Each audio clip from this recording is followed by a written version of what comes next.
ओम गणेशाय नमः। ओम नमः शिवाय। हेलो गाइस, आपको एक छोटी सी कथा सुना रहा हूँ। ध्यान से सुने, परमात्मा आपको सभी मनोकामना पूरा करेंगे। अगर आप भगवान के भगत हैं तो सच्चे दिल से सुने और सच्चे दिल से आप वीडियो को लाइक करें। कथा अगर अच्छी लगी तो। एक समय की बात है, कैलाश पर्वत पर महादेव व पार्वती जी की आपस में घुसती हुई।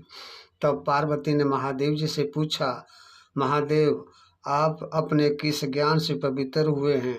वह कौन सा ज्ञान है जिसके बल से संसार के लोग आपको शिव जानकर पूजते हैं, जबकि आपके कर्म कुछ और ही दिखाई देते हैं? आप मृगछाला ओढ़े, आंगों में मसानों की भभूति लगाए और गले में सर्पों व मुंडों की माला धारण किए रहते हैं। इसमें तो कोई पवित्र नहीं। अतः आप मुझे वह उस ज्ञान के विषय में बताएं जिसके बल से आप अंदर से पवित्र हैं।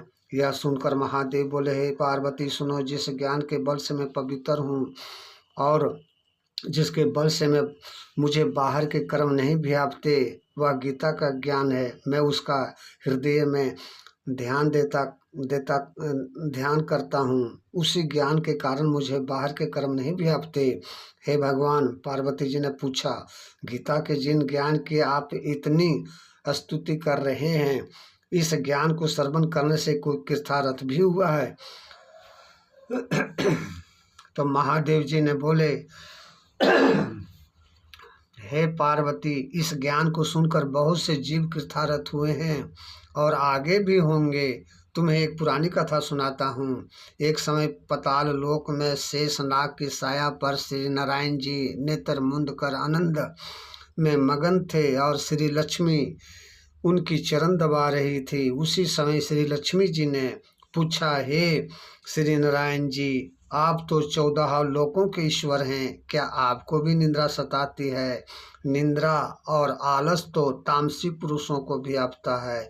आप तो त्रिगुणातीत हैं, नारायण और प्रभु वासुदेव हैं। आपको निंद्रा मुंदे देखकर मुझे बड़ा आश्चर्य हो रहा है।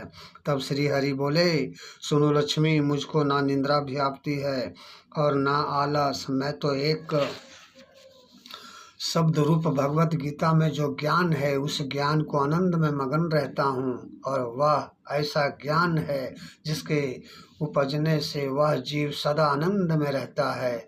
कोई क्लेश या कोई दुख इस जीव को नहीं व्यापता। और जैसे 24 अवतार मेरे साकार रूप हैं, वैसे ही यह गीता सब